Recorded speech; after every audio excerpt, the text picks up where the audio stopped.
Office of Regional Development for Salt Lake County in my portfolio.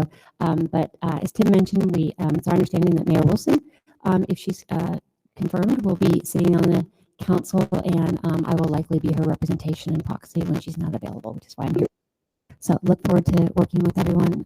As I'm sure you all know, the work that you do fits squarely into Mayor Wilson's priority list. Everything from regional planning to economic resiliency, environmental sustainability, water conservation, et cetera, et cetera. So very much looking forward to continuing Salt Lake County's connection to this good work. Thank you. Thanks, Catherine. Good to have you here. So I'm going to pass this mic around. If we just go around here really quick. Can we do these introductions? We take the time to do them just so that folks, when you come, you know that there's some, okay, we've got a roving mic. Thanks a lot, Paul. So that you know who's here. So if there's somebody that's affiliated with a group or whatever that you're interested in, you'll know them when you go up and talk to them a little bit afterwards. So please. Hi, everyone. I'm Jessica Sanchez, Assistant Professor at Utah State University College of Edmond. Hi, everyone. My name is Jacqueline. I am Jessica Sanchez's master's student studying avian mortalities. R. Jeffrey Hicks, Utah Airboat Association. Kate Novak, Forestry, Fire, and State Lands. Hannah Fries, Deputy Commissioner, Great Salt Lake. Carla Trunnelman, Social Science Network. Linda Freitas, Friends of Great Salt Lake. Scott Young, Private Citizen. Karin Kettenring, Utah State University. Arlo Wing, Forestry, Fire, and State Lands. Chad Cranney, I'm a wetland manager for the Division of Wildlife. Eileen Lukens, Utah State University. Aspen Johnston, Office of the Great Salt Lake Commissioner. Georgie Corkery, Great Salt Lake Institute at Westminster. Gabe Svobody, Senior GIS Analyst for Forestry, Fire, and State Lands. Bronte DeRoshi, Great Salt Lake Watershed Enhancement Trust. Trip Armstrong, also with the Trust. Eric McCulley, Watershed Consultant. Ben Starman, Deputy Director at Forestry, Fire, and State Lands. Ari Mason, SWCA.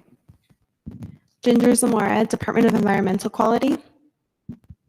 Amy Wicks, Utah Rivers Council and Great Salt Lake Waterkeeper. Laura Vernon, Division of Water Resources. Candace Haseneger, Director at the Division of Water Resources. Ashley Kajowski, Wetland Manager for Division of Wildlife. Wyatt Hansen, Assistant Wetland Manager. Keith Hambrecht with Division of Forestry, Fire, and State Lands. Claire Spangenberg, Utah Geological Survey. Pete Goodwin, also with UGS. Trevor Schlossnagel, also with UGS. Paul Inkenbrandt, Utah Geological Survey.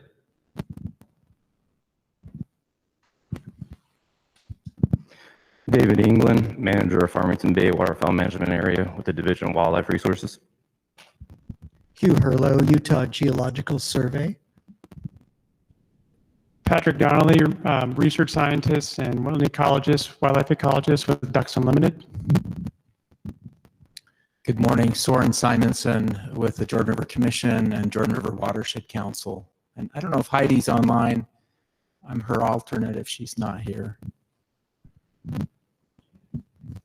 Good morning. I'm Mike Dunphy with the U.S. Fish and Wildlife Service at the Bear River Migratory Bird Refuge. And our AV folks. Woo!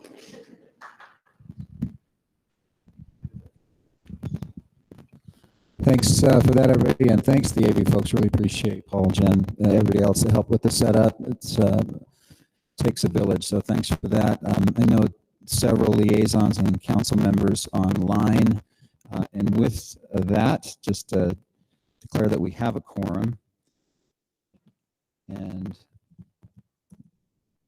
we need to take care of just a couple of administrative things to get going here. All right. So first of all of you council members, liaisons should have received a copy of the agenda. I didn't get any suggestions on the agenda. Can I get a motion to approve the agenda? So moved. Leland, second. Thank you. All in favor, please say aye or raise your hand. Aye. Call rule, that motion carries and the agenda is approved. You also should have received a copy of the minutes dated July 9th of 2025 from our last meeting. Didn't get any changes to the minutes. Can I get a motion to approve the minutes? Okay. Repeats. Thank you. Thank you both. Yeah, you're on a roll. Go ahead and place that motion. All in favor of approving the minutes, please say aye or raise your hand. Aye.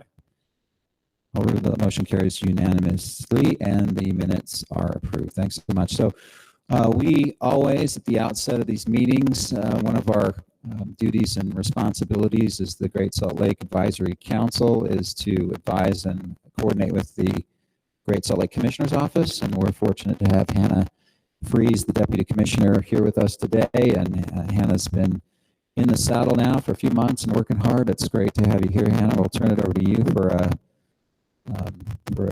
just an update, whatever you'd like to talk about.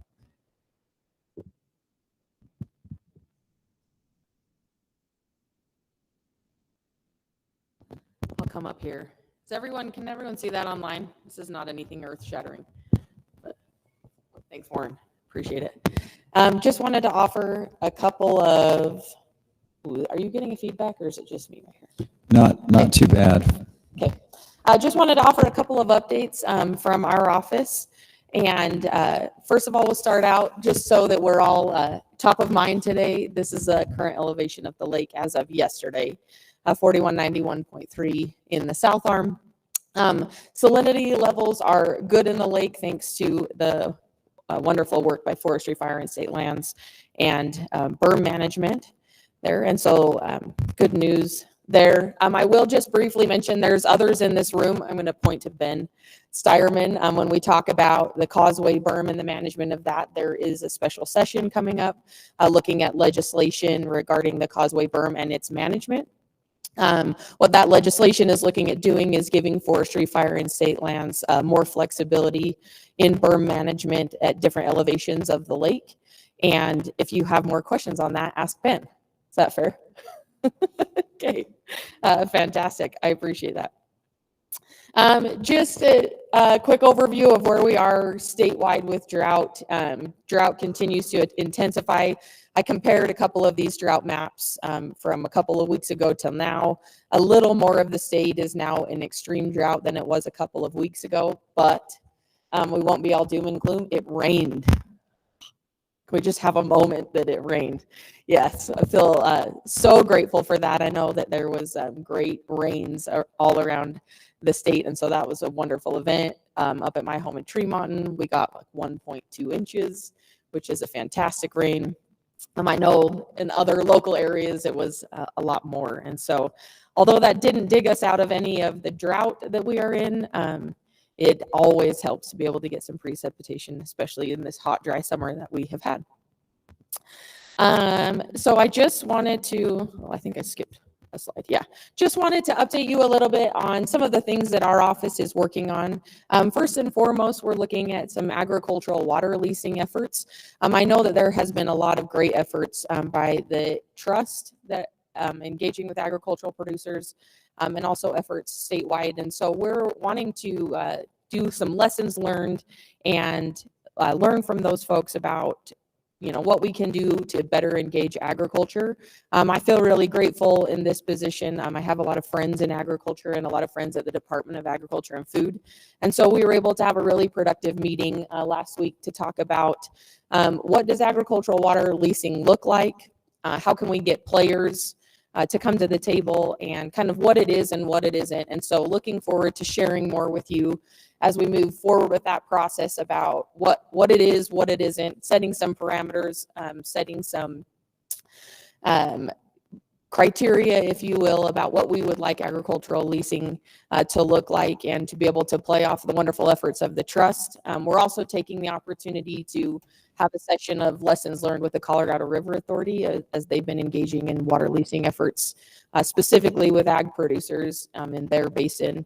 And so looking forward to updating you more as that comes and starting to get some better teeth with our agricultural water leasing efforts there. Also, just wanted to remind you all that we have a $53 million grant available in partnership with the Great Salt Lake Watershed Enhancement Trust. Just a reminder that grant is currently open. We are accepting RFPs, and we will be accepting those until October 24th. We have had a lot of good feedback, a lot of good questions. And so if there is anything that myself or my office can do to answer questions or provide clarification as you or folks that you are working with are working on those grant applications, please reach out to us.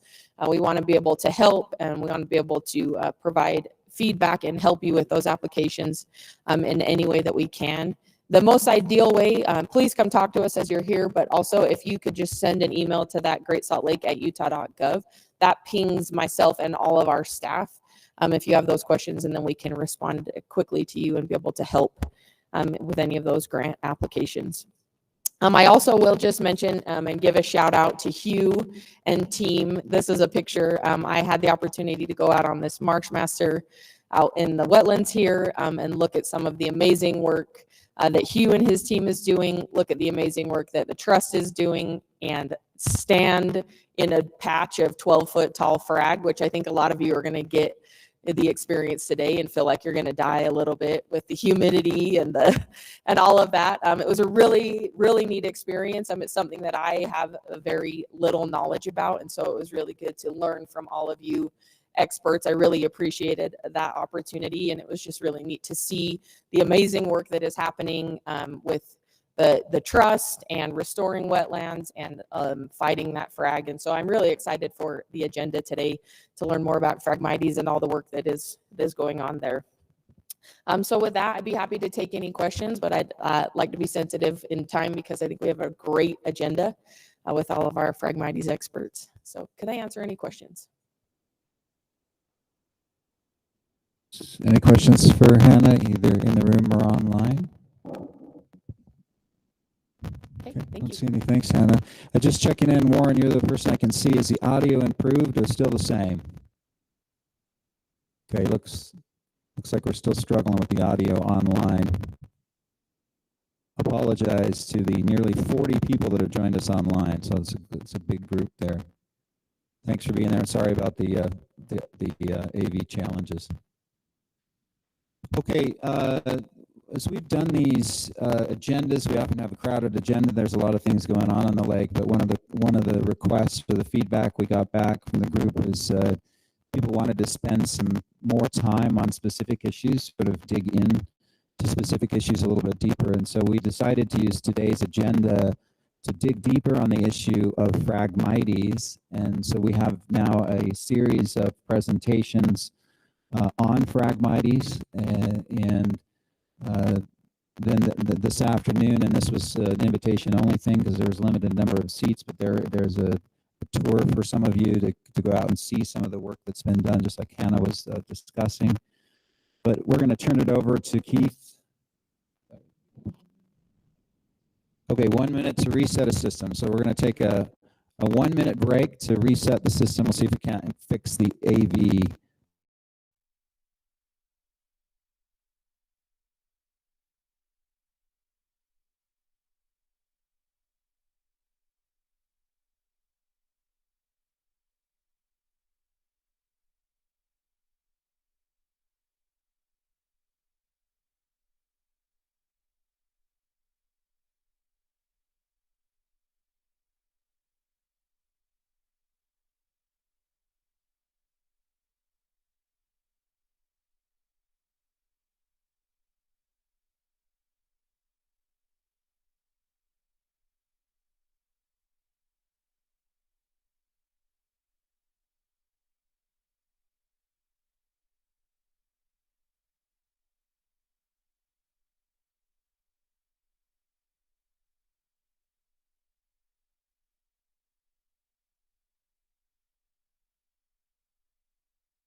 Phragmites together for 10 years now.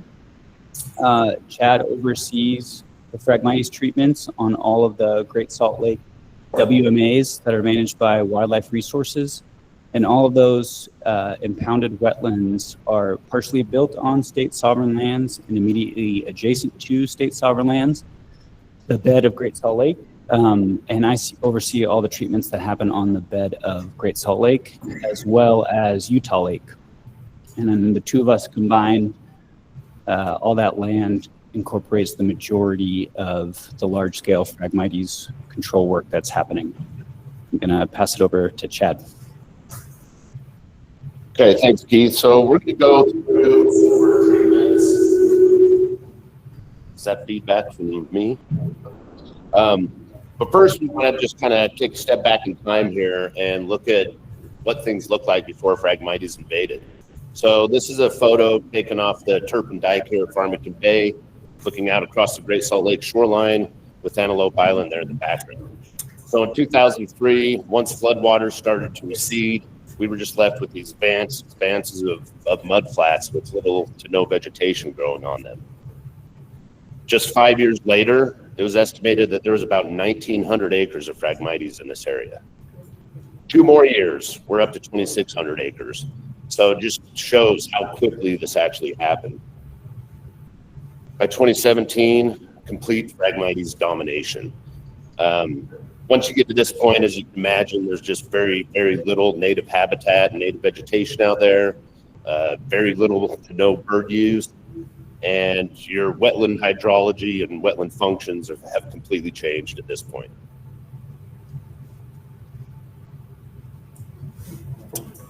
So here's a photo of both Chad and I standing in Phragmites. As you can see, once an area is fully invaded, it's incredibly dense. And as Chad mentioned, there's no bird use here. And also this is going to significantly impede water flow out onto the bed of Great Salt Lake. And so a long time ago, it was known that a good, effective treatment method was really important, and this issue really had to be tackled. And so thanks to some great local research with Karin Kettenring's lab, we were able to build a treatment protocol for treating Phragmites in the Great Salt Lake wetlands. And basically what it looks like is herbicide spray on Phragmites at the end of the growing season. And then we follow up with ideally burning, but that is difficult to get permits for. So often we are doing mowing or trampling. That happens 30 days after the Phragmites is treated. And we also know that we have to repeat this for many years until we get down to 10% cover or less to reach our habitat and management goals. And then we move into maintenance and restoration. And what that looks like is some revegetation, maybe we're using, and also dialing in water management. Yes, this is a graph that shows some data from my master's research in Dr. Kettenring's lab. And basically what we're looking at on the y-axis there is percent cover of Phragmites. On the x-axis is the different treatments I was looking at. And I had 2 different timings of treatments and 2 different types of herbicide I was testing. And as you can see, those 2 summer treatments there in the middle of that graph, once we went through the 3-year treatment cycle, Phragmites was just taken over with a vengeance still. But in the fall treatments, towards the right-hand side of that graph, you can see we drastically and significantly reduced Phragmites cover. It was below 20%. So really the takeaway is this 3-year treatment cycle is working if you do it at the right time. And also we found no difference between the type of herbicides, which is good because one's about 3 times more expensive than the other.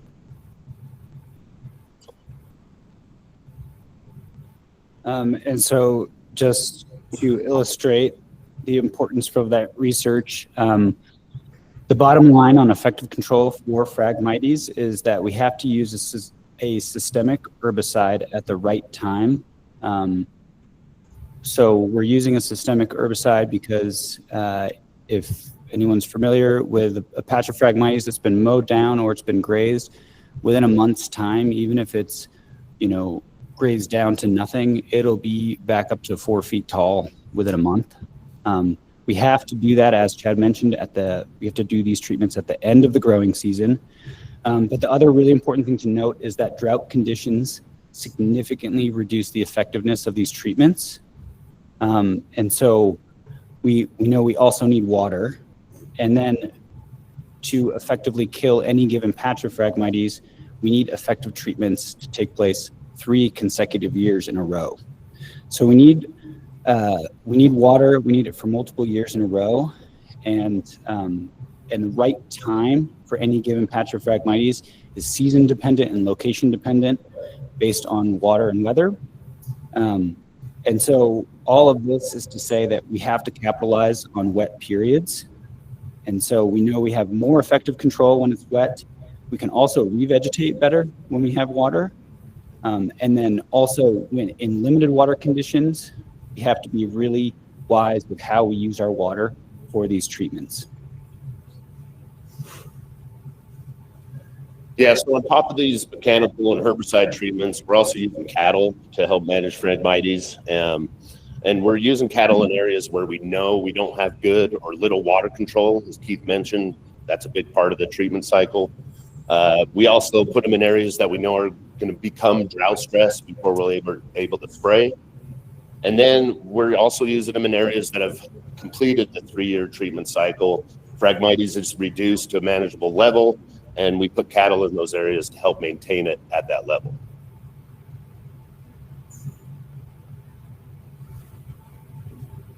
Okay, so now just moving into where we're doing all these treatments. First, looking at Utah Lake. That effort has been going on for over 10 years, and now the entire shoreline of Utah Lake is treated each season. And so this map shows actual treatment data compiled from over the many years of treatments, and you can see that the entire shoreline is treated. And so then we compare this with Great Salt Lake. The Great Salt Lake project area is 180,000 acres, so it's 15 times the size of Utah Lake effort. So Utah Lake effort is a really large effort, and the Great Salt Lake effort is a massive effort.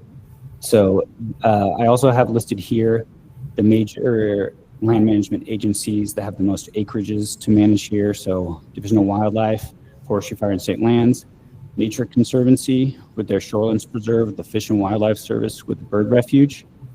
And with all of those folks working on Phragmites, nearly the entire shoreline is treated each year, but we're not able to cover everything in a single year. And also, it's important to mention that there are private duck clubs. They're working on Phragmites as well as Audubon near Gilmore Preserve. But so the main takeaway here is just the massive scale of this effort and the fact that we're not quite able to get every area on Great Salt Lake treated each year, but we're getting close.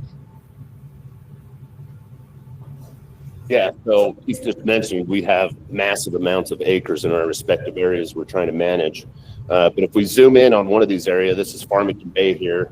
And these maps just kind of show the difference in treatment coverage from the beginning of our program, which is there on the left. That's from 06 and 07.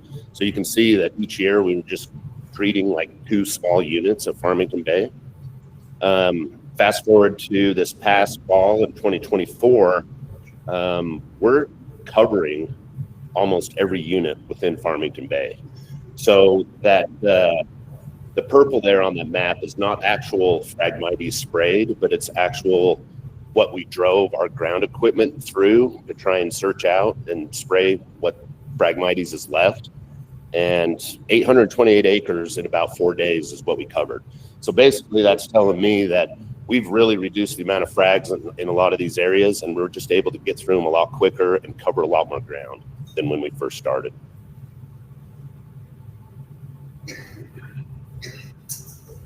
So in 2024, Forestry, Fire, and State Lands was able to do its largest treatment to date. We treated over 11,000 acres. This map shows that treatment covering much of the lake bed. And it's important to note that what enabled these treatments to happen is both a combination of funding and water. So we had that wet period that the lake desperately needed. And we were lucky to have one-time funding through the state legislature that was ready and waiting for this wet period. And we were able to capitalize on it and do our largest treatment yet. Something else we wanted to mention, we've been doing a significant effort over the last handful of years to do site-specific strategic planning. This map shows all the different areas that have a site-specific plan. Many of them are completed, several are in draft, and we have a few areas that we still need to do. These strategic plans are based off of hydrology and then collaborative water management. So each plan, and these are plans specifically to state sovereign lands lakebed projects, but each plan is put together in cooperation with the upstream land or water manager. And I also wanted to note that this group's familiar with all of the infrastructure updates that are going on through the Great Salt Lake wetlands, and all of those water infrastructure updates like improved water control are really going to enable more precise management of water and will really help facilitate execution of these plans. We also wanted to mention that we've significantly ramped up revegetation efforts. Karin will talk a little bit about the research behind that. But we have a lot of areas that are ready for revegetation now. So we've significantly increased our efforts with revegetation. We're doing all methods with planting and seeding and planting sod mats. And then we've also partnered with the Utah Pollinator Habitat Program to guide a lot of forb diversity back to the wetlands. And so we're doing massive scale treatments, and we've been doing them for a long time, and everyone's wondering, are they working? First, looking at Utah Lake. As I mentioned before, the entire lake is now covered each season with treatments. So because that's the case, we're able to get a snapshot in time of how much Phragmites approximately is out there each season. And we can use our treatment acreage and then the acreage around the entire lake to estimate percent reduction. As of 2024, it was 77% reduction in Phragmites cover around the lake. From about 2020 on, we've gone from 70% reduction to 74, now 77. We don't have data yet for this year, but I expect it to be over 80%. The case is different for Great Salt Lake. We don't treat the entire shoreline every year, so we don't have the data set to say our total percent reduction, but we do have some information on how those treatments are doing. Yeah, so we can estimate the amount of Phragmites that's still in areas that we're actually treating, that we're running our ground equipment through. And that's kind of what this chart at the top shows. So we look at how many acres we actually cover with our equipment, and then keep track of how much herbicide we're actually spraying. And those machines are calibrated at a certain rate, so we can back calculate and see how much Phragmites is actually in those areas. As you can see in the red font there, most of these areas we're covering over the past few years, we're spraying 15% or less. And that's a pretty significant number considering most of these areas started out with 80, 90% cover of Phragmites when we first started. So here's that picture of me and Keith next to this awesome Phragmites again. Just want to remind you that, again, this is what a lot of these areas looked like when we first started. Now we just kind of want to go through a bunch of photo monitoring and whatnot, and show you some successes we've had. These are some photos taken at Ogden Bay earlier on in our project. And as you can see, in 2008, we started out with nothing but Phragmites. A few years of treatments. By 2010, there's little to no Phragmites left, some native cattail and a bunch of open water in that area. Same story at this other spot at Ogden Bay. 2017, that's right after we trampled all the dead materials. So you can see it laying there on the ground, and some Phragmites starting to poke back up through there. A couple years of treatments. By 2021, there's little to no Phragmites left. Same story at Lake here at Farmington Bay. Started out with a lot of frag, went through some treatments. By 2020, we just have this really nice open water impoundment. What's been really cool, all of the managers and stuff, while we're doing these treatments, these pockets of open water that we're starting to see are producing sago pondweed or submerged aquatic vegetation. That's one of our management objectives every year, is to grow sago pondweed. So it's cool to see that starting to happen in a lot of these areas again.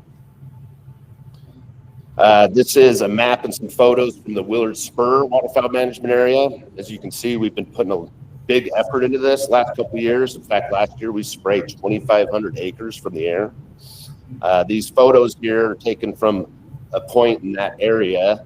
And in 2015, that's a picture of a fence we put up for a grazing study that was going on with some USU researchers. And after that was finished, we did some treatments out there, and that's what it looked like in 2024. You can still see that corner brace of that fence there in the distance, but a pretty drastic change.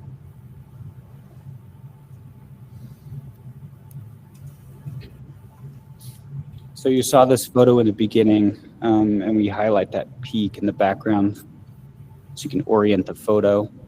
This is outside of the Turpin unit here at Farmington Bay. In 2017, monoculture Phragmites, there was over 2,000 acres in this area.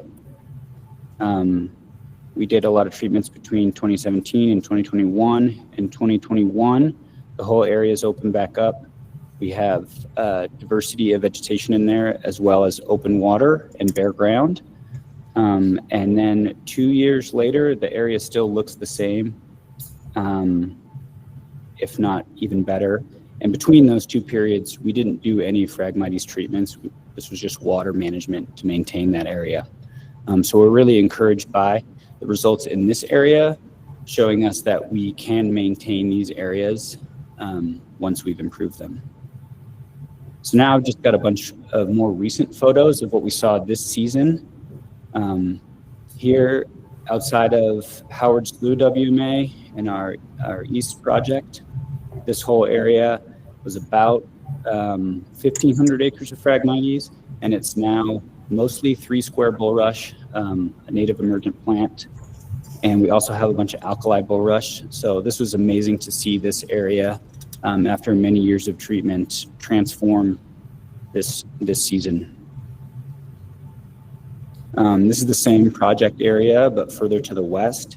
And here we have forbs coming in, Rumex species and buttercup, as well as a bunch of bulrushes. We've got open water and bare ground as well. And it's important to note just the height of this vegetation. There's not scale here to tell, but in both of these photos, we're talking plants that are 6 inches to maybe 2 to 3 feet tall, not that 15-foot tall Phragmites. Here's another project area, the Teal Lake project, outside of the Teal Lake unit here at Farmington Bay. In July, we were out doing our annual saltgrass seeding effort. And so on the left of this photo is the area that we're seeding. And then on the right is a large patch of 3-square bulrush that came in, likely from seed that we had put out there a few years earlier. On the other side of that project is this area. It's on the east side, actually just kind of outside where we are right now. In this area, we actively seeded this with saltgrass, and we were able to establish over 50 acres of inland saltgrass. And this area looks amazing now. Just add water. And then here's a bunch of photos from around Utah Lake. The Utah Lake shoreline and the wetlands around Utah Lake look amazing. We've had all kinds of diversity and plants coming back on their own, and then have also been doing a lot of revegetation. So we have a bunch of native forbs. There's a lot of hard stem bulrush coming in around the shoreline, a lot of open water, and very little Phragmites with that approximately 80% reduction. Okay, so I think all those photos and whatnot that we went through, I think we've been able to show that we can make a pretty drastic difference in the sweat. Yes, it takes a lot of time, it takes a lot of money, it takes a lot of resources, but it can be done. And I've been with the division for longer than I'd like to admit, but I was there from year 2 of when we started this project. And I've seen the changes we've been able to make. And there's no doubt in my mind, without these efforts and all this coordination and all this research that's gone on, that our wetlands would look like this if these treatments weren't happening and all this stuff wasn't happening. So really, we're just hoping that we can continue these efforts and get into these areas that we still need to treat that haven't been touched yet, but also we're going to have to continue to maintain the areas and maintain the habitat that we've gained back.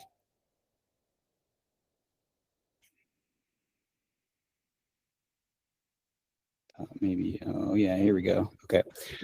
So what do we need going forward to keep this going?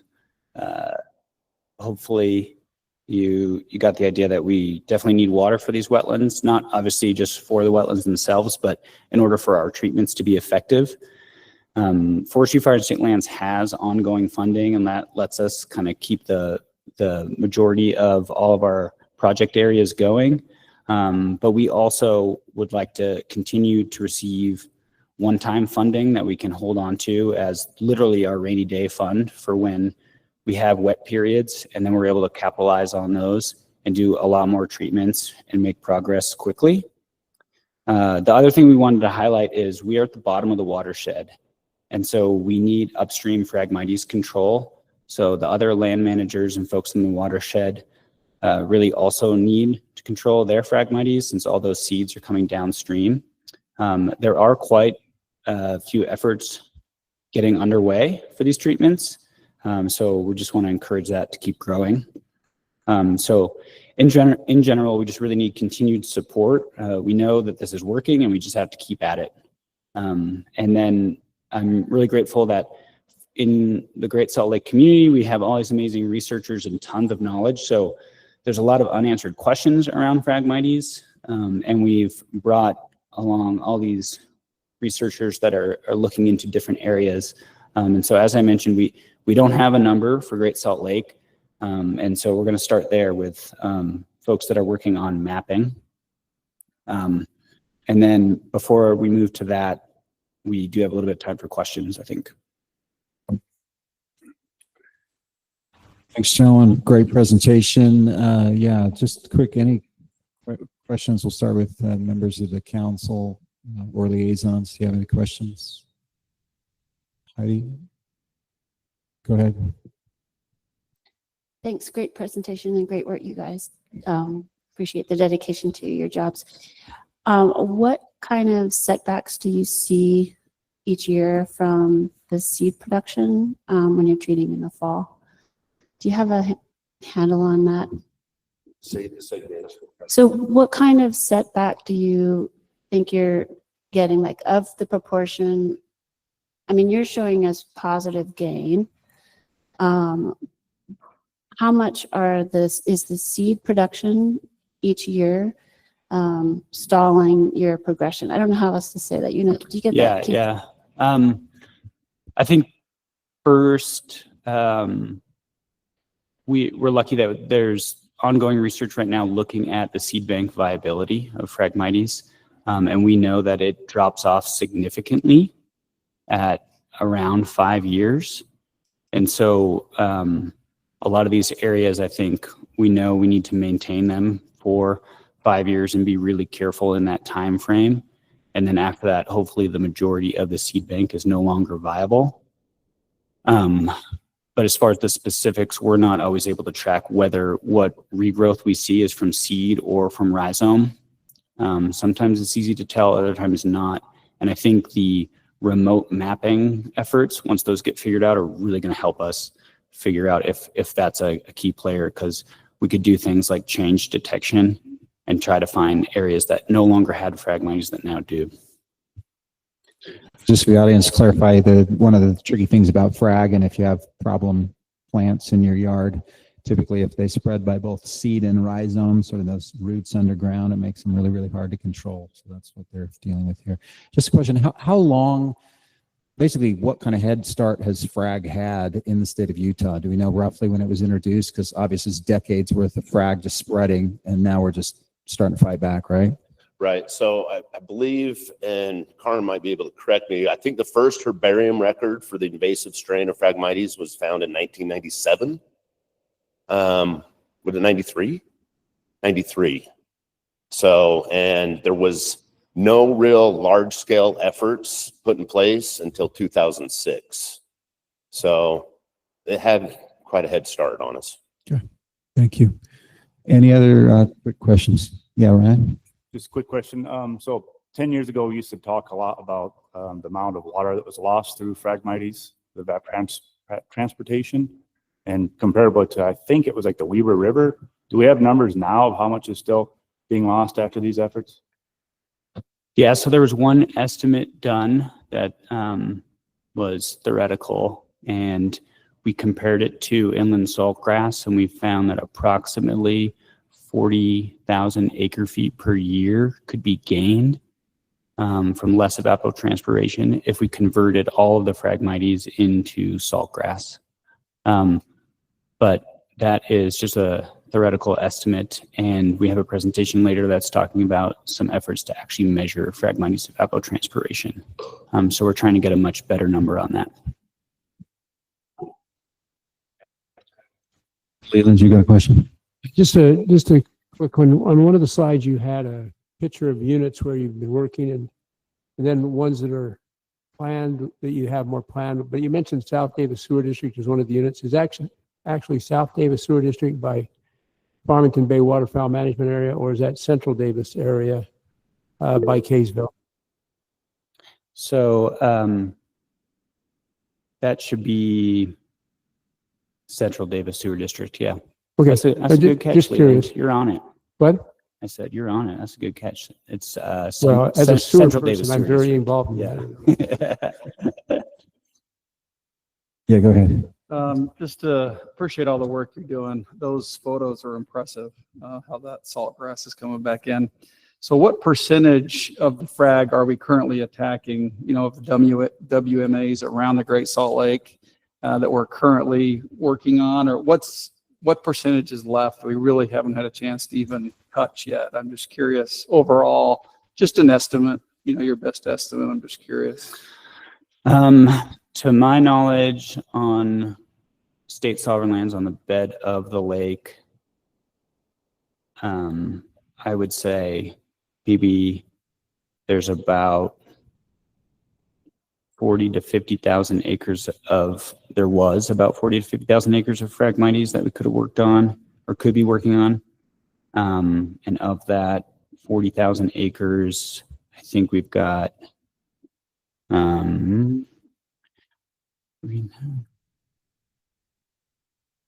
maybe 8 to 10,000 acres that haven't been treated recently. Okay. Awesome. So yeah, so one of them is outside of the crystal unit, and those that'll come on the tour today get to see that massive patch of Phragmites. And then the other patch is outside of the Shorelands Preserve. And the area outside of the Shorelands Preserve in Farmington Bay doesn't see a whole lot of water, so it's really hard to get effective treatments. So that one's low on our priority list because we know it can't be as effective. And then again, we're really hoping that we can get better mapping to help us identify these areas that need treatments. Okay, a couple more quick questions. Let's go Trevor, and then we'll go online to Warren. Let's go ahead, Trevor. So 2 questions. The first is, how do you deal with the biomass? I mean, some of that looked like it was 14 feet tall and it's dense material. You spray it and then you trample it and graze it, or how do you break the biomass down? Yeah, a little bit of everything. Our preference is to burn. So you spray then burn, or you burn then spray? Yeah, we spray it first to kill it and then burn it in that fall or the next spring. Then from there, if we have a lot of above above ground biomass and we can't burn, we use large flail mowers that mulch it up, and it does break down eventually. Areas that get just trampled where it's laid down, that biomass will stick around for a while. And there's actually areas in Farmington Bay where sediment will deposit on top of it, and you can actually dig down and find the old dead Phragmites underneath that sediment. We also use cattle a lot. I don't know if you have anything to add. No, Keith just mentioned it. I mean, we prefer to burn. That's how the project started. We weren't able to get burns done, so we started going to mowing. And it takes a year or two, but it does end up decomposing. If you just leave it standing, and you don't do nothing with it, it'll be there for 6-7 years, and then just more Phragmites grows. So you got to do something to get rid of that biomass. And then the second question was, you mentioned that upstream participants need to, or upstream owners and interests need to start treating, or else we're just going to keep seeding the feed bank downstream. What are your suggestions for some of these private institutions? Like, I'm the manager of the Bear River Canal Company, and Phragmites transports in through Cutler Dam, and we have it along our canals, and then it seeds out, and we bring it down into the wetland areas. And so we try to keep on top of it by spraying every year. But what kinds of programs do you suggest we do where we're in a little bit different, where we're not standing water, we're more in water transportation? And I guess this question could be left for one of your other presenters if they have more details on that. But what do you want us to do? Go ahead, Keith. Yeah, so there is a new project at the Land, Water, and Air Institute at USU looking at this problem is what will be the best path forward to support that type of work, and are there models that already exist out there? So like collaborative efforts to help private and smaller land managers treat invasives. But currently right now it exists. The best methods would be working with the county weed supervisors in your areas, and also the conservation districts. And we've been working with them a bit on how we can get funding and resources out. And aside from all of that, all of our treatment protocols are built into best practice documents that are available through USU Extension. So Karin's lab help us put together best practice documents that are quite helpful for anyone trying to treat Phragmites. Okay, let's go thanks for all the questions, guys. One last question from Warren, and then we know we've got some other presentations, so we're going to move on those. Go ahead, Warren. Thank you, Tim. I would part of my question has already been answered with Trevor's last question. But if a private landowner wants to go in and work with these sort of things, what kind of budget should they anticipate? Any estimate on what a cost per acre would be to treat Phragmites? So our cost estimates, the last time I did them, were about $500 per acre of Phragmites to do the 3 years of treatment. So that's the minimal cost to kill and remove that patch. But we have huge economies of scale for these large contracts that we're doing. So I think that cost will be much higher for a private landowner, especially if it's on a ditch or a canal, because the logistics with getting equipment in there is much more difficult. Yeah. All right. Thank you.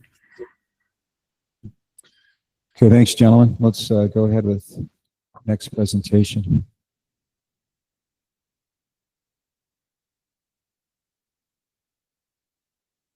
I think some of these presentations will start to answer some of these questions too, but there'll be another opportunity to ask questions once we get through these next 3 or 4 kind of quick hit presentations. So take it away. Okay, thanks for the opportunity. I'm Gabe Svobody with Forestry, Fire, and State Lands. This is Pete Goodwin with UGS, Utah Geological Survey. And we're going to chat a little bit about the previous, current, and future mapping of Phragmites across the Great Salt Lake. So how much Phragmites is out there? That would be the simplest question to try to answer, it would seem. Estimates do exist, but actually none of them are current. The last time this has been done was over 10 years ago. And obviously with how much of a dynamic landscape it is, especially with all the successful treatments that have occurred, we expect the situation today to be a lot different. Managers need updated mapping to answer that question, as well as to inform other decisions that are happening at smaller scales. This needs to be accurate enough to fit the objective that it's for. And we also need to improve repeatability and scalability, like I'm going to get into in a little bit. In most of these cases, manual mapping is not feasible. Obviously, the 180,000 acre project area that Keith mentioned, there you wouldn't be able to send field workers out there to map it all out. So the basic technique that is being used is automated mapping from aerial imagery like this. The general workflow, you take this imagery and then prepare training data for it. This is a small portion of the area of interest that reflects the reality on the ground. And you essentially are striving for pretty close to 100% accuracy. Usually to do this involves a lot of field data collection, which takes a little bit of time. You take that information to train and validate the model, produce a map of the results. Then there might be some manual cleanup. And in any case, you assess it for accuracy, make sure that it meets the management needs, or if we have to go back to the drawing board, and you go from there. So the main challenge with this, pretty straightforward. Wetland plants look very similar from a distance, and therefore in the imagery. This area used to be a monoculture of Phragmites, but a lot of treatments have occurred, and it's down to a very manageable level. There's actually a little bit of a patch of Phragmites right in the middle, but people in the back are probably not going to be able to see that. So you can imagine that this is a pretty difficult problem. On the other hand, the same plant can look very different depending on the time of year, the treatment regime, factors like that. Again, the maps need to be assessed for accuracy for whatever the intended use is. Just because a map or a stat is out there doesn't necessarily mean that it's suitable for making decisions, or there might be some limitations as to what kinds of decisions can be made based on that information. Field data collection is usually a large part of these projects. Just getting around out there is quite difficult. You might need waders, amphibious vehicles, boats, and other equipment. And then, of course, field work is pretty unpredictable. You have to plan around weather conditions. Drone imagery collection is very similar in that way, in that you have to plan around the weather, and it can also be unpredictable in terms of the technical difficulties. We've had some projects of ours and with contractors as well where missions have had to be scrapped because of unforeseen issues. So that needs to be accounted for when planning this type of project. Finally, satellite imagery, on the other hand, is very reliable, but the issue is that it's much coarser resolution. So you can imagine how difficult accurately mapping out an area like this would be using satellite imagery, but that is the direction that we need to go to answer some of these questions. And Pete will get into a little more detail about that later. To this end, overall, we're employing a tiered approach in the sense of mapping at different scales and using different techniques and answering different types of questions at each of them.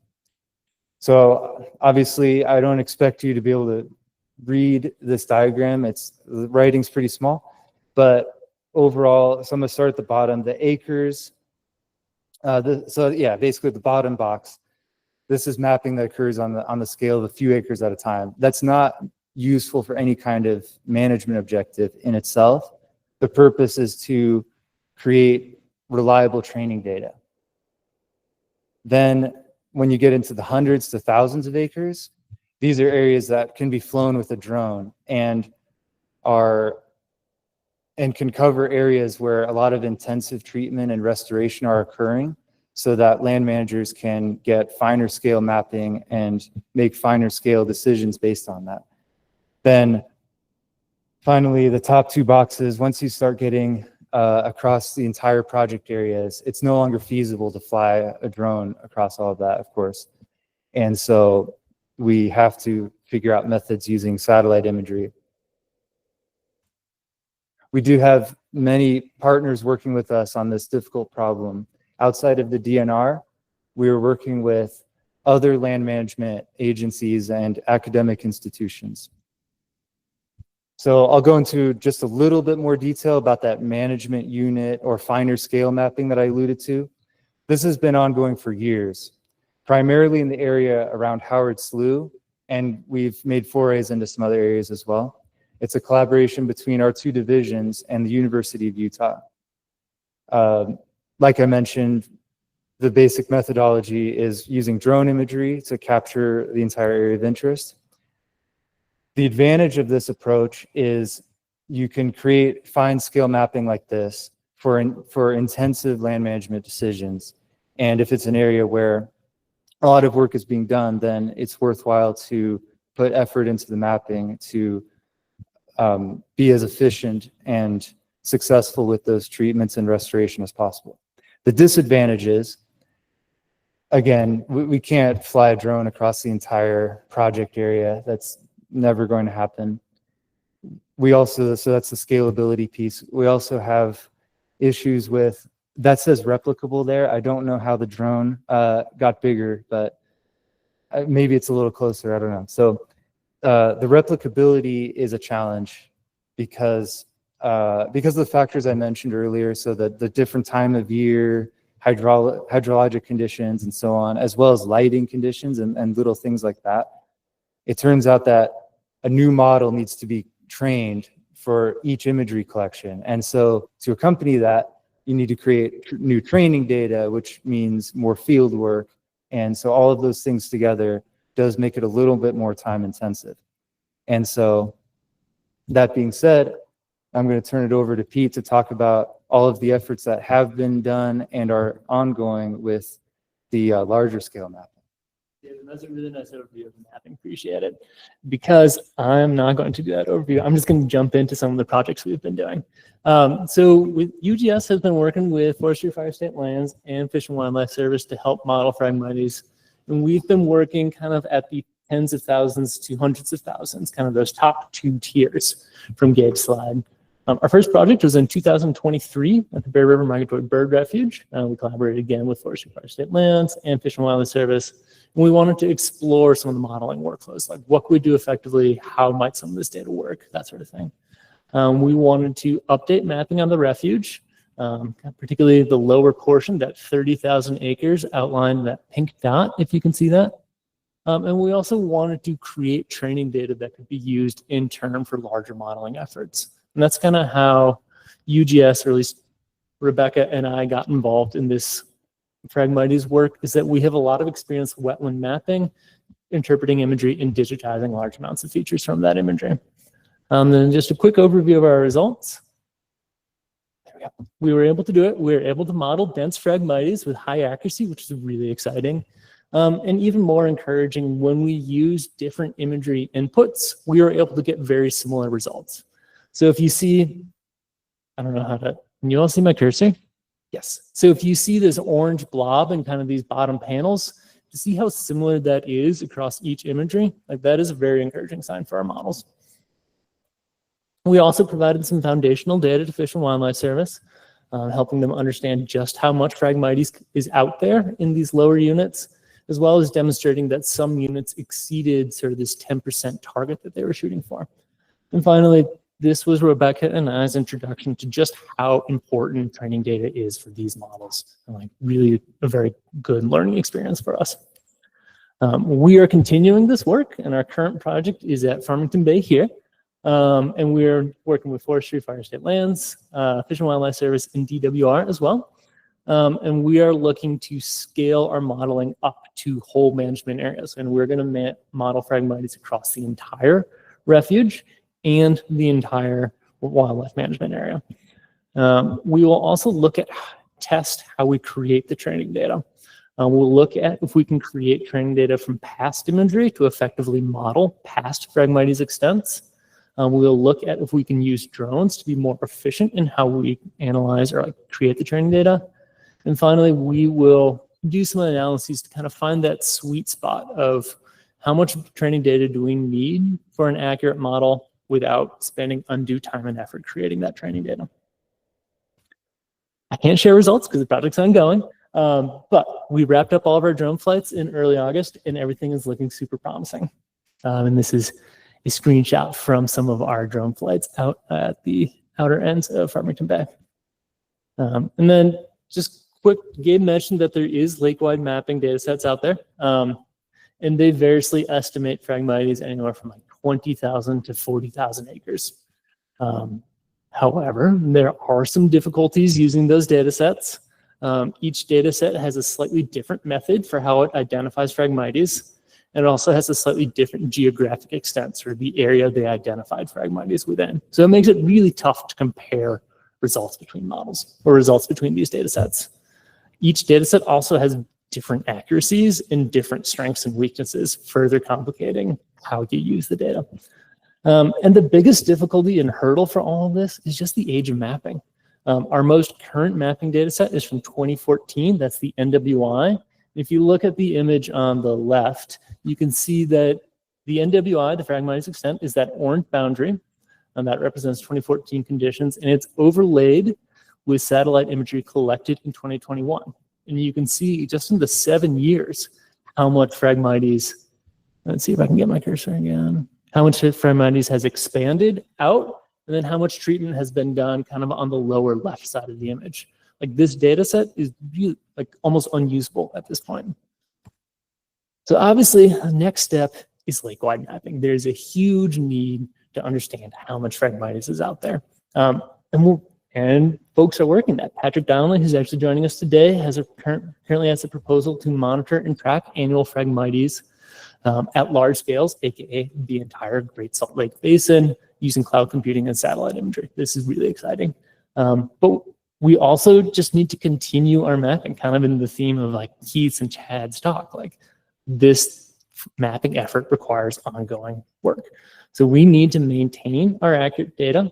You know, this data lets us know exactly how much Phragmites is out there, but also supports other work for wildlife habitat analyses, water use analyses. They all need accurate data too. We need to continue mapping to evaluate treatment success. Some USU researchers, Fran Duarte and Alex Hernandez, are publishing or soon to publish a paper tracking annual Phragmites regeneration up at the refuge, which is really exciting. They even use some of our recognized data, which is fun. And finally, we need to quantify trends. And you saw Keith and Chad were really able to demonstrate success treating Phragmites and kind of show reduction, but all those were kind of like indirect or anecdotal evidence. And that's really tough to put in something like a funding request or a press release. Quantifying trends will be able to say X acres are removed, are reduced. You know, there is 40% less cover on the management area that they really need to demonstrate control effort and success. And so the mapping was a lot of technical information, and thank you for bearing with it. And I thought I would just summarize like just a quick takeaway of like the mapping work that we're doing and some of the important points. First is training data. This is the data we use to build accurate models. This is what we use to like check how well it's doing, and it is so important. And accurate models require accurate data. We need to map Phragmites annually. You know, this lets us evaluate treatment success, how well we're doing controlling Phragmites, but also supports managers when they're trying to make that decision of where to treat Phragmites. And so if there is a wet year with funding, they can kind of pounce and go out and treat areas that they might not be able to otherwise. And so we have had a lot of success mapping Phragmites. Like we've developed effective workflows at different scales to help answer different questions. The technology is always improving, and we're always kind of importing new techniques into these models. And finally, we are building towards this like large scale, accurate, repeatable mapping that we all want to use to quantify just how much Phragmites is out there. And that is our talk. Thank you. Yeah. Thanks, Gabe. Thanks, Pete. We're going to run through these academic presentations, so hold your questions if you've got any till the end. Next up, we have Paul Inkenbrandt and Claire Spangenberg from UGS. As they're coming up, I want to acknowledge a couple of people that have joined us. We've got our fearless commissioner, Brian Steed, in the back. Thank you, Brian. David Cumming. David, raise your hand with the Cumming Foundation, Cumming Capital. David has found an organization called Great Salt Lake Alliance that is really trying to accelerate private efforts to support public, the existing public efforts to help Great Salt Lake, and my former colleague and friend Joel Briscoe served in the legislature for a long time. It's good to see you here, Joel. So I want to acknowledge those folks. And we'll turn it over to our next presenters, Claire and Paul. Take it away. Hi, everybody. My name is Claire Spangenberg. I'm with Paul Inkenbrandt. Sorry, here. I'm with Paul Inkenbrandt. We're with the Utah Geological Survey, and we've been asked to kind of try to touch on how much water Phragmites uses and how it affects hydrology around the lake. So we're just going to talk about some of the projects that we have worked on, and then I'm going to pass it on to Paul, who's going to talk about some really exciting stuff that we are currently working on. So to start, I kind of just wanted to, kind of dumb down like middle school science version of like kind of the water cycle, just so we can kind of talk about how Phragmites fits into that. So looking at the kind of water system for the Wasatch Front, going from the Wasatch Front on the right to the Great Salt Lake on the left. So you have precipitation falling in the mountains, flowing downstream in the form of surface water in streams and rivers, or entering the groundwater system, flowing kind of across the playa, and then kind of exiting, the system, or going through the system in the form of groundwater going through, surface water flowing out into the lake, or getting used up by evapotranspiration, which is basically like the consumptive use of plants, which would be Phragmites. Is it? Oh, I'm sorry. I should have noticed that.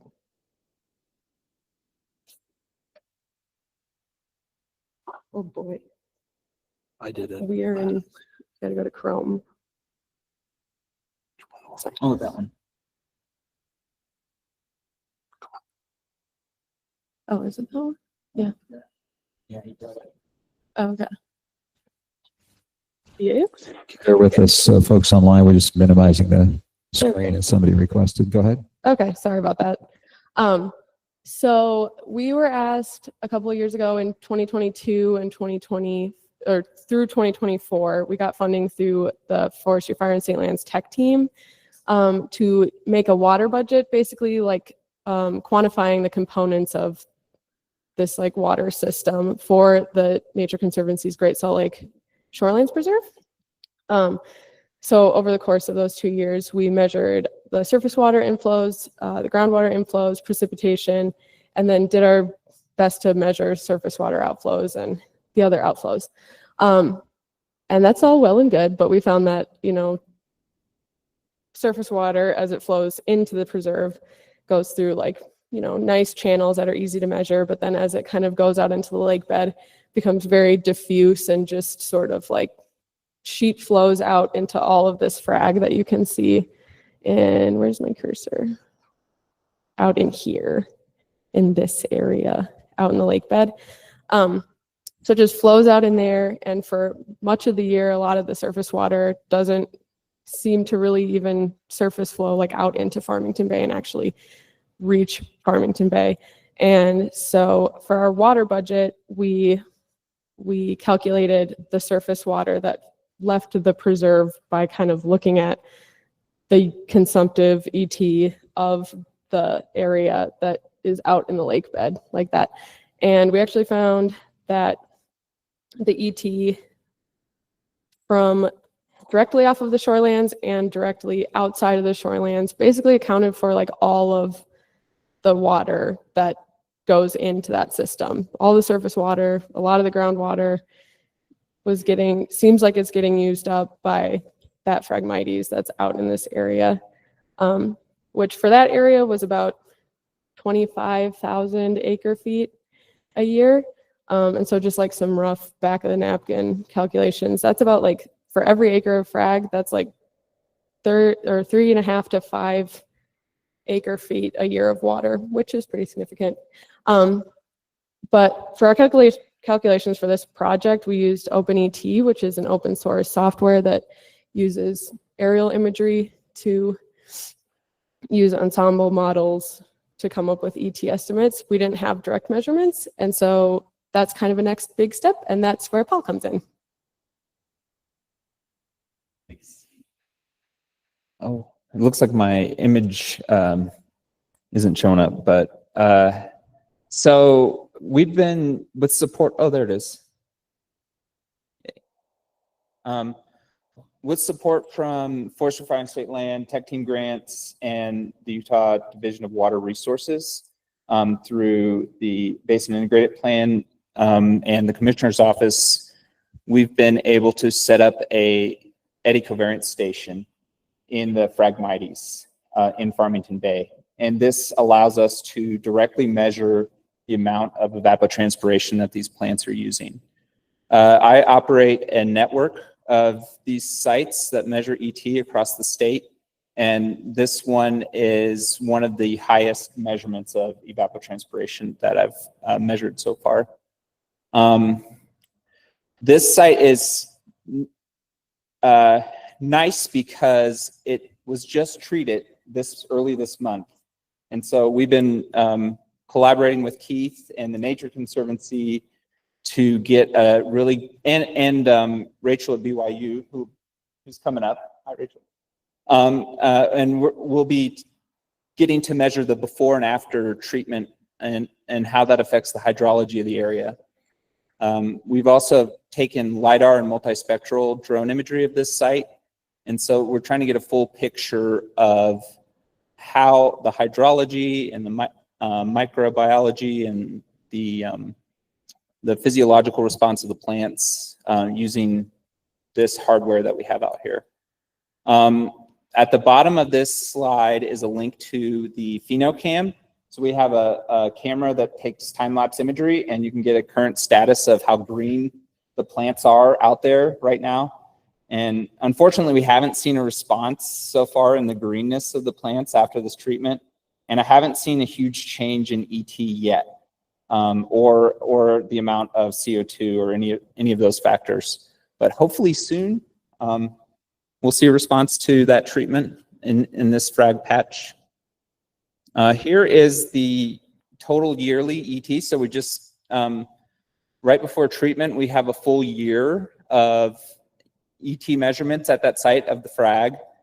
And it looks like we're hitting right around 33 to 35 inches per year of water use from the Phragmites.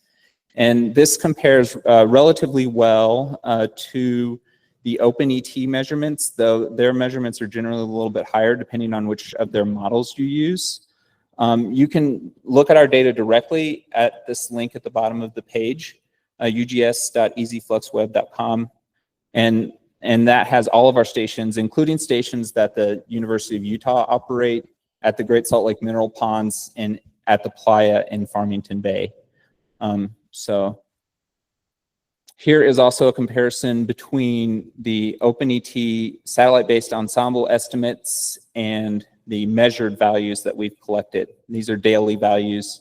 You'll notice there's separation in the months of from March to May there. It looks like the OpenET is overestimating right before the plants really start to kick on. But overall, pretty good estimate considering it's based on satellite data. So yeah, this has been a great collaboration between us and Forestry, Fire, State Lands and Nature Conservancy and BYU and U of U.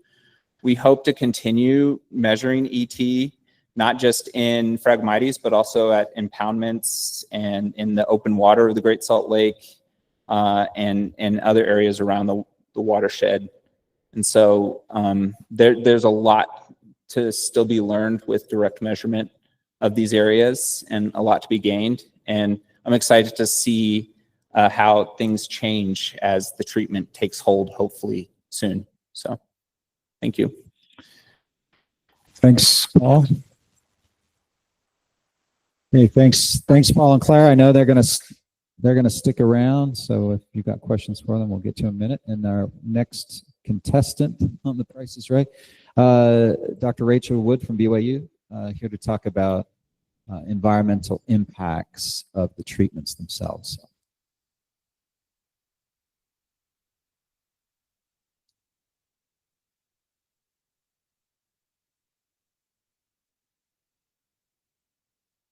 That's because it's long.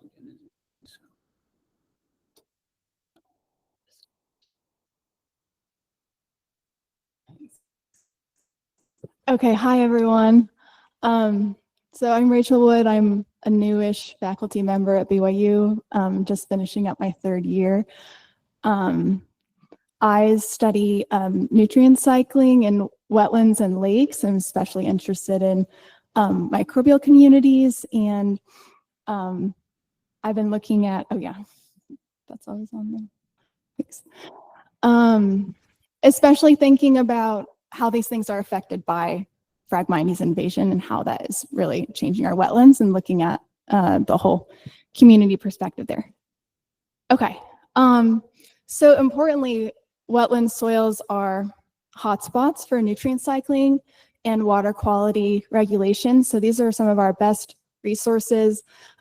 Really important biogeochemical processes happen here, like nitrogen cycling, also diffusing amounts of phosphorus. So nitrogen and phosphorus levels are reduced after the water passes through wetlands because of uptake from plants, also uptake from phytoplankton, algae, and then processes that take place that make those nutrients unavailable, either precipitating out or transitioning to other forms, like going back into the atmosphere for nitrogen gas. So we really care about the health of these areas, especially like for the waters, lakes, and things that are downstream of our wetlands. And microbial communities also, they drive processes that affect habitat quality for us, and also for birds, fish, and invertebrates. This review by Banerjee and van der Heijden from 2023, they listed 40 ways that microbial communities provide benefits for our lives, from like promoting plant growth through these interactions like mycorrhizae and associations that help plants to obtain nutrients, also preventing pathogens from becoming really prevalent, like mitigating climate change, holding carbon, things like that, all sorts of really important processes. So Phragmites, as you know from like seeing the pictures, it very fundamentally changes our wetlands, bringing in monoculture with really high productivity, really high water uses, so it changes the amount of water that's available in the soil, and is potentially disrupting our nutrient cycling. And some work that I did during my postdoc, I have some of the results here. This is looking at basically diversity of soil bacteria. I went out to 75 wetland plots around Great Salt Lake and also Utah Lake, and measured the diversity of microorganisms in plots with Phragmites that had been totally untreated, reference sites that were native plants, and then also some of our treated wetlands. And one thing that is interesting, so first of all, the Phragmites sites had lower diversity than the others. But what I thought was really promising and encouraging is that the treated sites had the same high diversity in the microorganisms as the native sites. So that after we're doing treatments, the diversity appears to be coming back. Okay, so one of the questions with all the treatments we're doing is that I had was, how are these herbicide treatments potentially affecting communities? So the pathway that glyphosate kills plants, it prevents plants producing these aromatic amino acids, and that through a specific pathway. And that pathway is also used in some soil bacteria and fungi, and so potentially is having a direct negative effect on them. So I was just wondering, is this potentially playing a role in our treatments? And also, there has been some work that's come out that's shown that in calcareous systems, glyphosate may persist longer than expected. And so I also wanted to get out and see, do we have that problem here with all of the glyphosate that we've applied for treatments to control Phragmites? Is it really accumulating, or is it disappearing? Like, what do we have going on? And there's also a lack of research kind of looking at these combined effects between Phragmites and also treatments on communities overall. And so when I heard that Paul Inkenbrandt was doing the study with UGS, where they're measuring, have all this really great evapotranspiration and like site-specific data from the flux tower, I thought it was a great opportunity to also get in and look at the soil characteristics and soil community change over time. So I had two objectives. So first was to quantify glyphosate persistence in a few sites around Great Salt Lake, including in Farmington Bay Waterfowl Management Area and Ogden, and then around Great Salt Lake as well. And then the second, through this joint project with UGS to evaluate the combined effects of Phragmites invasion and glyphosate application on the wetland soil communities. Okay, so first of all, this is work done by my graduate student, Mei Chen, and she also received a Joel Stevens Scholarship from Friends of Great Salt Lake to do this research, so thank you for supporting her work. So she established these 10 by 10 meter plots and then sampled the soil before treatment happened last year. And then 1 day, 15 days, 30, and 200 days after spray, she sampled the top 20 centimeters of soil and collected water samples if they were present. Here is a map of where the sites were that we monitored. So mostly in Great Salt Lake, but also in Utah Lake. And if you've ever tried to sample soil in Phragmites, it's kind of just like, anyway, that's how it goes. I was like, why are there no good pictures, unobstructed pictures of anyone sampling? Because there's too much Phragmites. Okay, so we took the samples, we brought them back to the lab, dried them, and we used a gold standard diagnostics ELISA kit to analyze the glyphosate. Basically, there's a series of reactions that happens, and based on how much glyphosate is in the sample, it will prevent a yellow color from developing. And so we can compare that against known standards and see the amount of glyphosate that we have. And you can see just from looking at this picture, from the results, that there was not a lot of glyphosate in our samples. If there was a lot, they would be mostly clear. So we have a lot of yellow because there wasn't a lot of glyphosate to stop the yellow color from developing. So more specifically, on the left here, I have the water analysis results, and on the right is soil. Going from before spray for each site to day 200. The glyphosate concentrations were higher in soil than water, but still low overall. It does not appear that we have high levels accumulating. The EPA standard for glyphosate in water is 700 parts per billion, and the highest we measured in water was 25 parts per billion, and in soil was about 600. So we appear to be well under that range. We really measured limited sites though, so this is really limited to just these few areas that I measured, but these were areas that had received a lot of treatments for a long time, like in Farmington Bay especially.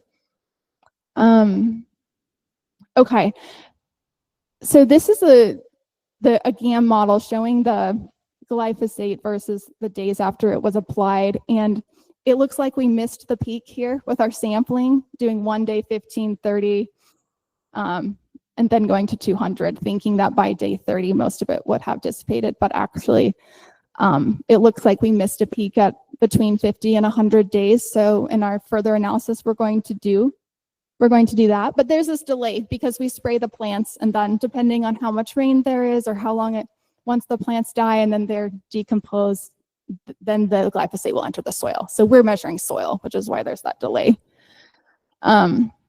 Okay, so for our second objective, we're looking at the combined effects between Phragmites invasion and glyphosate application on communities. This is a picture from that flux tower at this site in Farmington. Okay, Looks so like we set up, super fun field work. yeah. Thanks. We set up 5 plots. I wish that I could totally like replicate this study and have one flux tower where we didn't change anything and compare it to the one where we did, but unfortunately that's just not realistic with our resources and the amount of resources that go into producing something like that. So we're replicating as much as we can to make sure we do have good data so we can measure before and after treatment. So for the past year, we've been taking measurements and samples in all of these plots. And the treatment just happened. Actually, I'll just go to this real quick. My students happened to snap this photo of the site as the treatments were being done. So here's our kind of plan for sampling. We do monthly sampling during the growing season and then sampling every other month during the off season. And so that includes some specialized equipment so we can sample the soil under the ice. So we had a specialized ice auger. But basically, we're going out there to sample the microbial community, collect samples to test for glyphosate, and also measuring all the physicochemical characteristics that we can on site using like multi-parameter sonde. And anyway, taking all these samples and measuring plant community data. There's like one tiny patch of 3 square bulrush, like in the middle of our Phragmites, but for the most part, we've only measured Phragmites there so far. And then we'll come back to the lab and do additional analysis, including our DNA extractions, our glyphosate analysis, and also some soil characteristics. And I won't get into this too heavily, but we'll do our data analysis to look at the relationships between Phragmites, treatments, and microbial communities, and also soil characteristics. So how is this affecting like the total amount of nitrogen in our soils and phosphorus and carbon especially? We will try to we'll be determining thresholds associated with minimal microbial disruption. And then make a short list of microbial indicators that could be tracked during treatments. So some key takeaways here. Glyphosate is present. We found it present in all of our samples that we've measured, but it seems to be existing at very low levels. Peak concentrations occur after a delay. So if you want to track it, make sure that in your sampling design you have pretty regular tracking periods going beyond 30 days. And this ongoing research will reveal how glyphosate and Phragmites together influence microbial communities that drive wetland health. And we're working to support managers and making informed decisions to keep our wetlands healthy and sustainable. Thank you.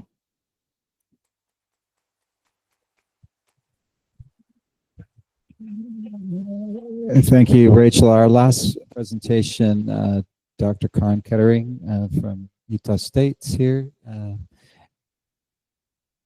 then we'll have a time for a few questions on these presentations. So thanks. Take it away, Karin.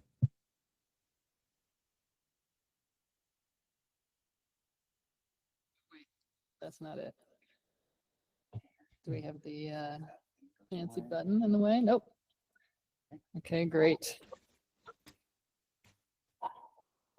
Thanks so much for having me. It's a pleasure to be here, and I'm excited to talk about what happens after Phragmites. I started researching Phragmites in Maryland in 2006 and here in Utah in 2008, and I'm kind of very tired of talking about Phragmites. So what could possibly come next? Wetland revegetation. So revegetation of native plant communities, I see this as the essential next step in recovering Great Salt Lake wetlands. And what that specifically means is seeding and planting. We have to be using all the tools in our toolbox. Often seeding, though, is going to be our strategy for the large scales that we're dealing with. And the challenge is that seeding and planting has been underappreciated and underutilized, not just here in Utah, but in wetlands across North America. The assumption has always been, I think for a very long time, that once you deal with the disturbance that you're trying to fix, whether it's restoring hydrology, getting rid of the invasive species, that the plants will just come back magically. There are situations where that will happen, but in a lot of cases, we have to be actively revegetating. And that is for a number of reasons, one of which is it's essential for what we call invasion resistance. So in that photo in the lower left, you can see this bare ground that was left after effective Phragmites management. The challenge is that those are also prime conditions for Phragmites seeds. So we need to capture that ground, and we need to do so by restoring a diversity of species, which is also essential for the habitat that we all value that we're trying to restore.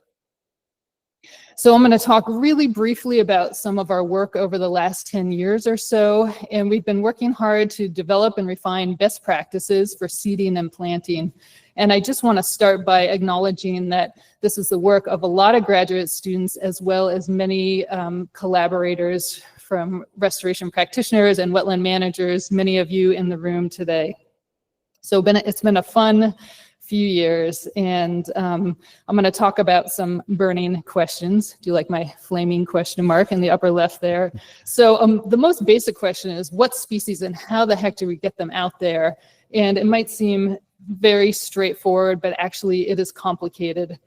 We need a diversity of species, as I already alluded to, and it's we need species that can handle the variety of conditions that are out there, but also the more extreme conditions that we're seeing with more intensive flooding if we're lucky, and then much longer term and extreme drought in a lot of cases. But then we have all these other goals that we want in terms of restoring pollinator and avian habitat, competing against Phragmites, mitigating dust, just to highlight a few essential restoration goals. And so how do we get a diversity of species out there across the emergent meadow and playa communities? Also, of course, aquatic species are important, but it's just not the focus of the talk today. So when we began our research, there was really limited knowledge about how to work with a lot of these species. And so we have been doing what I call creating portfolios, essentially doing a deep dive into each species, trying to understand everything about it. When are the seeds ripe? How do you collect them? How do you clean them? How do you test them? How do you break dormancy? How do you get them to germinate? And so on and so forth. And we are doing this because we want to combat biotic homogenization, which is a jargony term, but really what we want to avoid is losing this essential plant diversity and everything else that goes along with it. The microbial communities that Rachel was just speaking about, and of course the entire food web system. And one of the challenges is that quite a few species are hard to work with. They have some aspect of the biology that limits our ability to replicate that or to get them to reproduce. But we contend that those species require extra consideration, not just focusing on a handful of species that are easy to work with. So that's where our efforts have often gone. Another burning question has to do with seed dormancy. So when seeds are produced, many of them are actually not ready to just germinate and emerge as seedlings. And it's an important ecological adaptation that prevents seeds from germinating, for instance, right at this time before the onset of winter. That would be a bad time to be a seedling in the middle of the winter in Utah, right? But it can challenge restoration. When we are seeding, we often want those seeds, or at least some portion of the seeds that are put out there, to germinate right away to capture that ground to prevent Phragmites. So how do you balance that while working with the ecology of these species?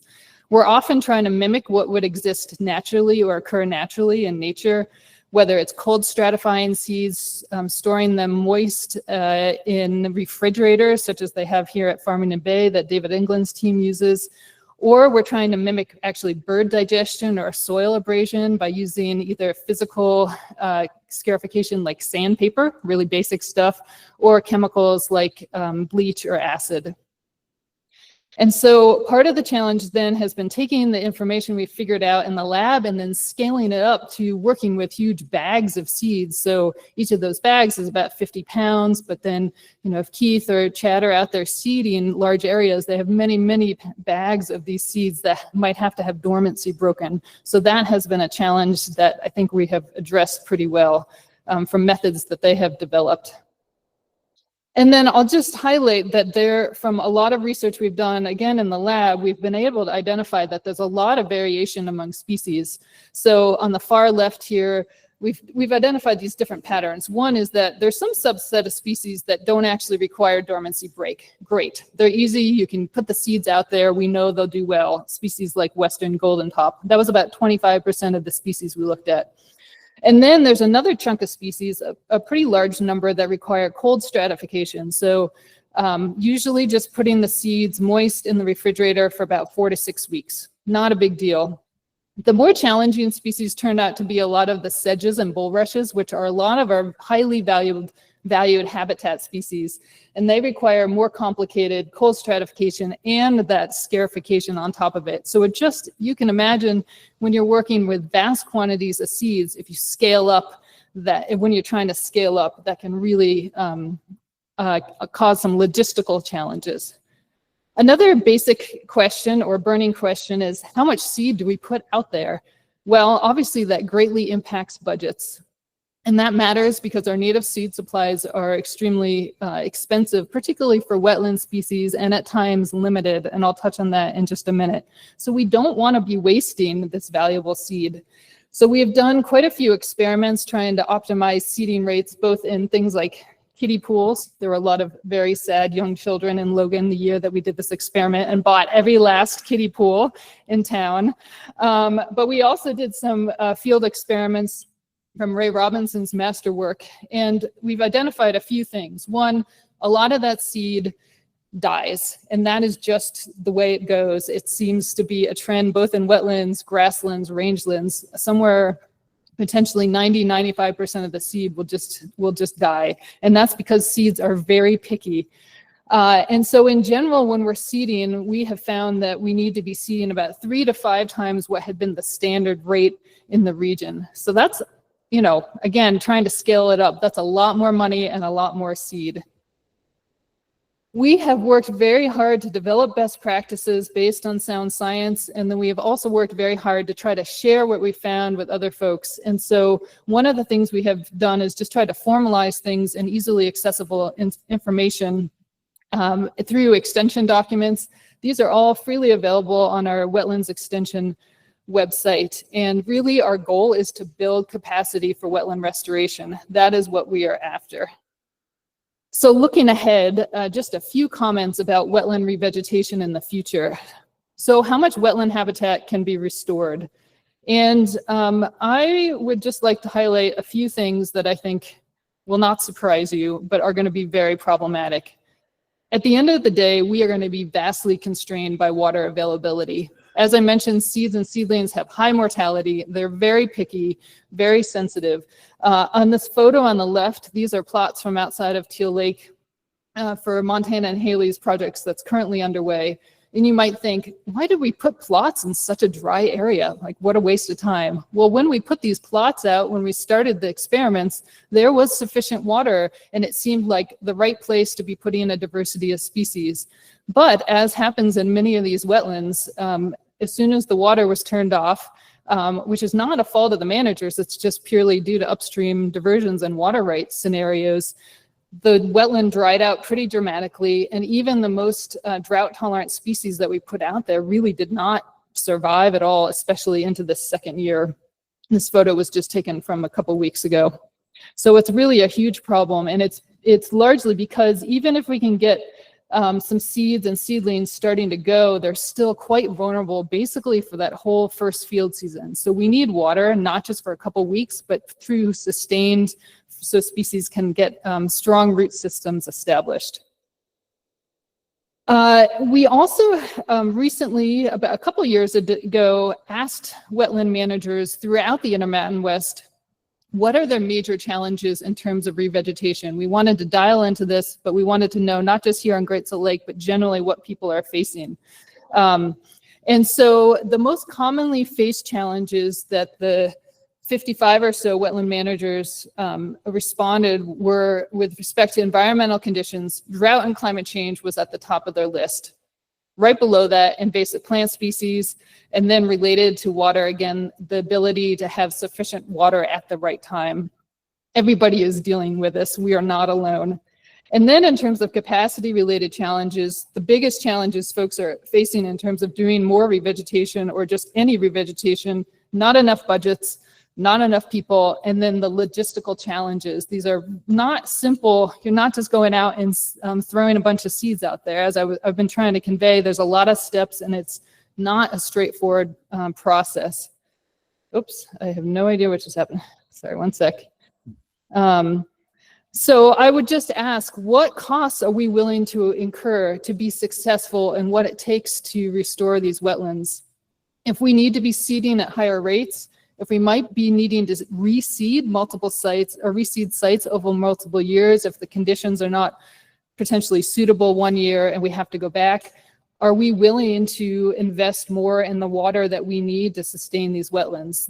These are the questions that we have to answer to be successful in terms of wetland revegetation.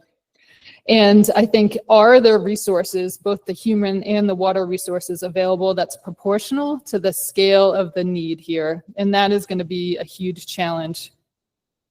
One final comment about acquiring the diversity of species that I was trying to highlight.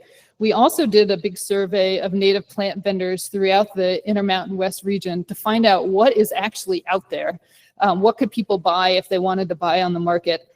And on average, vendors had less than 4 aquatic species for purchase, less than 15 or less emergent species, 15 or less playa species. And these were mostly what we call workhorse species, species that we know that are very easy to work with. So that, you might look at those numbers and think, okay, I could buy 30 playa and emergent species. That's not too bad. But when you consider what the diversity is in this region, we have about 1,650 approximately wetland species in the arid West. We can't restore all of them, but we are definitely, what's available is a much smaller scale than what could persist in these wetlands. So our access to diverse native wetland seeds that are affordable are going to greatly limit our future efforts. So with that, I just want to thank all of the partners and graduate students and funders that have supported this restoration revegetation work over the last 10 years or so. And I'll be happy to take any questions if there's time. Thanks. Thanks, Cora.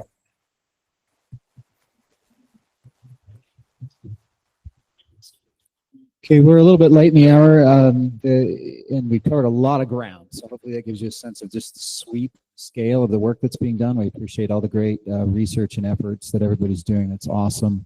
Maybe time for just a quick question or two, and then we've got a couple other agenda items. So go ahead. You can use this. Hi, I'm Ginger from the Department of Environmental Quality. We do get a lot of inquiries about the dust that comes from the Great Salt Lake. And so can you talk to me a little bit more about how this can help dust mitigation? I added that dust mitigation point to my bullet point yesterday. We have done nothing with no research related to revegetation and dust mitigation. It's more based on kind of principles that plants can help hold soil in place. But I will say that is something we're very interested in looking at, particularly species like pickleweed that might be a great restoration species for these very dry sites where dust is very much a concern. So that's something I would like to be looking at over the next few years. So we should stay in touch. Thanks. Other questions for any of the presenters? We, again, covered a lot of ground. We went through 4 or 5 presentations there. Any other burning questions? I don't see any, but I know our researchers are around, so if you have them, feel free to grab them as the meeting breaks up. A couple of just other quick agenda items. We're going to turn over to Angela to just kind of give us an update in terms of where we're at in terms of the advisory council projects for the year. So I'll do that. Angela, if you could take that away. This is just very brief. We've got 2 projects in the works right now. So the update to the 2019 Drying Lakes around the world study that we want to get updated. We had a vendor who we contracted for that project. SWCA is going to do that. So we'll have a kickoff with them in the next few weeks, and we'll pull members and liaisons into that meeting so that we can give them some direction about how we want to take that. And then the win-win solution videos, we're actually in the middle of looking at the proposals and deciding on a vendor. So once that is wrapped up next week, then again, I'll get back in touch with folks to have the members and liaisons give input on the direction of that. And that will be ongoing so that we can work with them over time about how we want to shape those stories. Okay, thanks. Any questions for Angela just on project update? Okay, we always set aside time for public comments. We'll push for time, but we can open it up briefly. Has anybody got a burning public comment? Lynn, you always do us Thank you very proud. much.